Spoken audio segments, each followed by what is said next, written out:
tous, alors aujourd'hui je suis ravie de vous retrouver pour vous faire une vidéo sur le pire et le meilleur d'eux. Cette fois-ci je vais m'attaquer, si on peut dire, à la marque Maybelline, qui est une marque que j'apprécie beaucoup. C'est une marque quand même très abordable que l'on trouve en grande surface ou en pharmacie pour le Québec. Sauf que j'ai quand même réussi à trouver quelques produits très moyens chez eux et je vais tout de suite commencer donc avec ce mascara-ci qui est le Mega Plush. C'est un mascara qui est quand même assez populaire parce qu'à un moment je voyais beaucoup de pubs sur YouTube pour ce dernier.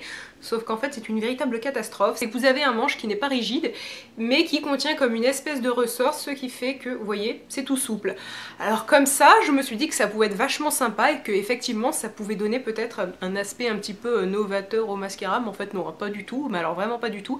C'est-à-dire que lorsque vous essayez de mettre votre mascara et de prendre appui, eh bien non, vous avez quelque chose qui bouge sans cesse, vous vous en mettez partout, vous vous mettez la brosse dans l'œil, donc c'est vraiment pas pratique.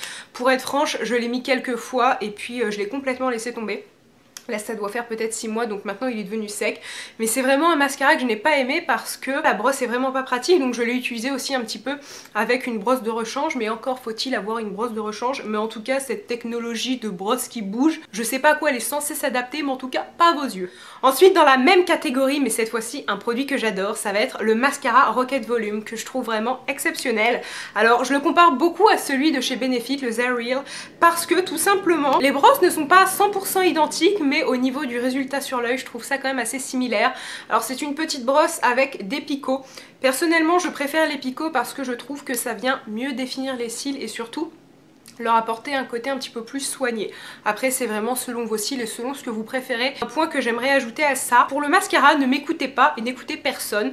C'est-à-dire que moi je peux trouver un mascara génial et vous pouvez le détester et vice versa. C'est vraiment quelque chose de très personnel qui va correspondre à la façon dont vous appliquez le mascara et surtout à vos cils. Ce mascara-ci je l'adore, mais j'ai vu pas mal de filles qui le détestaient, donc ne prenez pas tout ce que je dis pour acquis. Pour en revenir au mascara, ce que j'aime vraiment avec celui-ci, c'est que le fait qu'il y ait des picots très fins, ça vient vraiment les définir et surtout leur apporter du volume mais sans en faire trop. C'est un mascara que l'on peut appliquer en une seule fois et vous n'allez pas avoir des couches et surtout plein de grumeaux. Le seul petit inconvénient, et c'est pour ça qu'au début je l'ai détesté, c'est que les picots sont extrêmement fins et lorsque vous avez tendance à vraiment coller la brosse de votre mascara à la racine de vos cils, ça peut un petit peu vous chatouiller, voire vous irriter. Attention, je ne dis pas du tout que ça fait horriblement mal, mais c'est vrai que les premières fois que je l'ai utilisé, j'ai trouvé ça un petit peu gênant parce que vraiment ça me chatouillait, ce qui faisait en sorte que j'avais tendance un petit peu à fermer ma paupière et à m'en mettre partout.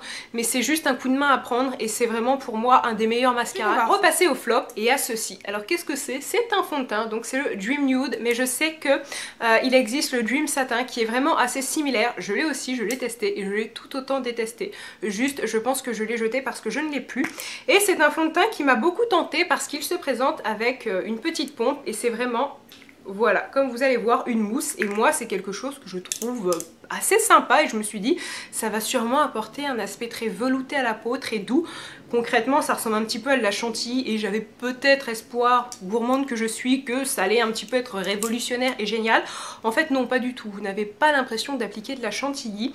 Je trouve que c'est un fond de teint qui a très peu de couvrance et qui s'oxyde très vite. Alors ça c'est une caractéristique qu'on peut retrouver dans les fonds de teint un petit peu de mauvaise qualité selon moi, parce que lorsque vous allez l'appliquer, effectivement ça va être à peu près à la couleur de votre peau, si bien sûr vous choisissez la bonne couleur, mais au fil des heures vous allez voir que ça va un petit peu se foncer, devenir orangé, donc c'est vraiment ce que j'aime pas, surtout qu'il n'y a pas de couvrance. Je trouve pas qu'il a grand intérêt, il ne vient pas camoufler vos imperfections, votre peau n'est pas forcément plus jolie et au contraire plus les heures passent et plus vous avez tendance à devenir un petit peu orangé, ce qui est pour moi pas vraiment l'effet que je recherche et le plus naturel du monde. Donc c'est pas vraiment un fond de teint que je vous recommande et à ce propos je n'ai jamais vu sur YouTube une fille parler de ce produit, donc dites-moi si vous connaissez des youtubeurs qui ont fait une revue ou qui ont déjà mentionné ce produit parce que pour ma part je trouve que c'est un petit peu le fond de teint dont on n'a jamais vraiment entendu parler. On va repasser aux favoris et à ce rouge à lèvres-ci, donc c'est la gamme Vivid et c'est vraiment une gamme que je vous recommande à 100% parce que ce sont de super bons rouges à lèvres.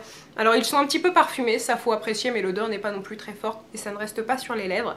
Mais ce que j'aime c'est qu'ils sont crémeux juste comme il faut, c'est à dire qu'ils vont être faciles d'application. Les rouges à lèvres mat en général ont tendance à être un petit peu secs. là il n'y a pas ce problème, mais pour autant vous avez quand même une longue tenue et surtout une couleur très vibrante, ultra voyante, vraiment quelque chose de très pigmenté. Donc si vous cherchez de bons rouges à lèvres qui sont avec des couleurs très estivales, vraiment ceux-là je vous les recommande à 1000%. Certaines couleurs me font un petit peu penser à ce qu'on peut trouver chez MAC dans la gamme Amplified, mais vraiment le prix n'est pas le même, donc ceux-là je vous les recommande à 1000%. Ensuite, un autre favori que j'ai de Maybelline, c'est leur poudre Dream Matte que je trouve vraiment très bien. Si vous avez une peau qui a tendance un petit peu à regresser, mais qu'en même temps vous n'avez pas envie d'appliquer une poudre qui va se voir, c'est-à-dire que celle-ci je trouve vraiment visible.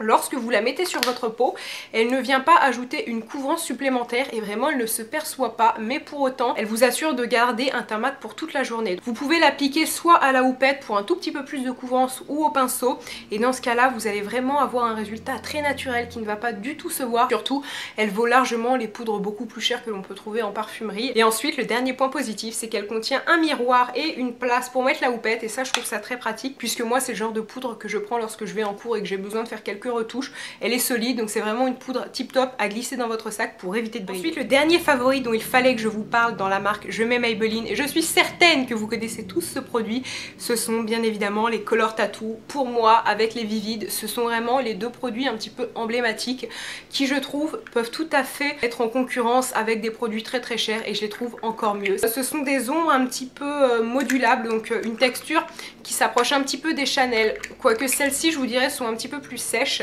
mais ce sont des ombres à paupières très pratiques pour vous faire un look assez simple finalement, assez travaillé, mais en même temps quelque chose qui ne va pas vous prendre des heures. La plupart de leurs couleurs sont irisées et je trouve ça très pratique puisque lorsque vous posez ça sur votre paupière mobile, que ce soit au doigt ou au pinceau, vous arrivez vraiment avec quelque chose de plein de reflets et surtout quelque chose qui se suffit. Elle n'a pas du tout besoin de base, elles tiennent je trouve merveilleusement bien, elles n'ont pas du tout tendance à cuiser.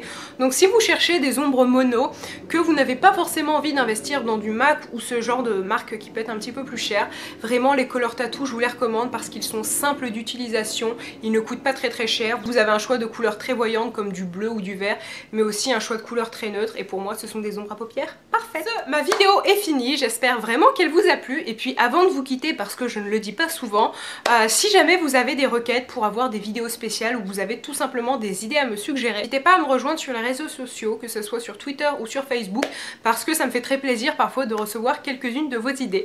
Donc sur ce, je vous fais à tous de très gros bisous.